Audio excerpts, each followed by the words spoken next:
Hey, what's going on, guys? This is Holger Gaming and welcome back to a brand new video. So today in this video, I'm going to teach you guys how to become a better COD player. So before we get into this video, please make sure to like, share, and sub. I'm trying to grow out this channel and it would mean a lot. So the first thing every good player needs to learn to become a good COD player is the spawn mechanics in every game. So the spawn mechanics differ from every game, but it really depends on the map. So Black Ops 3 and Black Ops 4 both use three-lane map system, so it's really similar. So why is this important to learn spawns?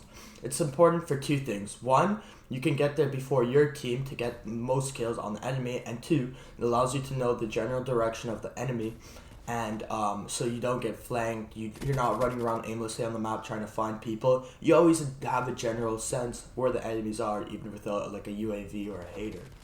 So how they work differs from game to game and game mode to game mode, but the good rule of the thumb is where your team is in. So when you look at the minimap and you see like the blue Doritos, they're not going to be spawning close to you, close to your team. They're going to be spawning where the gray areas are. The gray areas of the map that are completely empty. So what I would like to do is every time I died, I would take a note where I died from and where I would spawn, and I just use the same mechanics on the enemy team. So let's say if I died like on the right side flank, and then I would flip spawns on the left side, I would take note of that, and when I would kill an enemy in that position, I'd run over all the way to that position and kill them. So the next important thing every good COD player needs to learn is positioning. Positioning is by far, in my opinion, the most important thing a good COD player has to master. So like I said, Turek uses the three-lane map system. This means there's one right side, one left side, and one middle side. One of the flanks is usually built for SMG combat and close-range combat, shotguns, SMGs. One is usually built for AR combat, so long-range sights. It's not like used for SMGs. You're not going to get too many like 10-meter kills, 5-meter kills, like one pump shotgun kills. Then you have the middle of the map. The middle of the map is usually two high grounds with head glitches. Sorry about that. And in the middle of the map, there's usually two crossovers into the flank. So like you can run down the middle, make a left, hit the left lane. You can run down the right side of the middle, make a right, hit the right side. And then you need to learn what are called choke points. Choke points are where enemies funnel through, and this allows you to get high kill gameplays, know where the enemies are, and like just simply not die because you know where they're coming from. And you can use this advantage because for every choke point, there's a head glitch watching the choke point. So it's really important. One thing I see people are trying to get good at, they watch like YouTubers like Korean Savage, Dismo, Swag. They think they just run into the enemy spawn and like get 5 kills because they just have insane accuracy. That's not true. That happens sometimes. They know when to push. That's something you need to learn. But they'll stay on these head glitches and watch choke points. Another thing they do, when they get like 1-2 kills on these choke points, they don't stay there. They don't stay there farm kills. They get right out of there because they know the enemy team is going to be hunting them.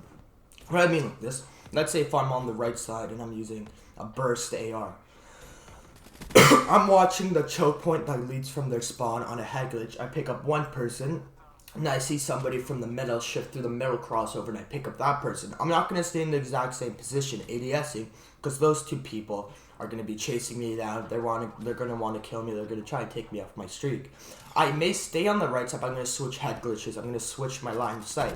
I'm never going to stay in the same position. My movement can never be predictable. When you look at great pub stompers, their movements are never predictable. I might switch it up to the left. I might rotate middle. I might try to push. There's always good times to push. Like, sometimes it is good to run into enemy spawn. Very, very rare. You need to learn when it's okay, when you think the enemies are going to catch you, when you think you're going to catch the enemies off guard. Don't just run in and die and lose your streak and feed the enemy team streak points and kill points. The next thing and last thing is accuracy. So there's two components of accuracy: controlling your weapon's recoil and like ADSing, locking on quickly, shooting, not having to waste 1, 2, 3, 4 shots, and then locking onto the enemy. So the first thing is recoil control. So this just comes with learning game mechanics and playing the game. There are some drills you can do to help your recoil control. I'll post some drills later that I did that really helped me. But you really gotta get this down if you're using high recoil weapons like SMGs that shoot really fast and have a really fast kill time. You really need to know how to minimize the recoil, or else they're not gonna be effective at all, and basically you're just gonna feed the enemy team kills. So like I said, you can search up drills on YouTube how to like learn recoil control, or maybe down the future I'll post a recoil control drill that I did in Black Ops 4, and it's applicable to every game, and it really helped me. And if I'm warming up, if I want to play super sweaty, I'm gonna warm up with this drill first. So now the next thing is ADS accuracy. It's really important to lock onto your targets, hit 1, 2, 3, 4 shots, get the kill. Sorry about that, I'm a bit sick. But if you waste, let's say if I ADS test right, miss 1, 2 shots with a slow firing weapon, I'm gonna be dead. You have to, like, COD's a very high time to kill game. It's not like Overwatch where you can miss shots. You have to be very accurate all the time, or else you're gonna die and be punished for it. Another thing you have to do, again, that comes with like doing drills, just playing the game. Another thing you need to do is play to your weapon strength. If I have like a Scorpion shooting at 1200 RPM, fastest firing gun in the game, highest recoil in the game, I'm not going to go on the side of the map that's an AR side. Again, you know if it's an AR side because it has long lines of sight. I'm obviously going to stay on the left side and their house, maybe shift into the middle, but I'm never going to be on that right side, or maybe very, very, very rarely, but I'm never going to try and like go for 25 meter plus kills, 20 meter plus kills. I'm going to play to my strengths. And anyways, guys, that's the end of the video. If you liked it, please sub, share, and like this video. It would mean a lot to me. And until next video, see you guys later. Make the ground shake.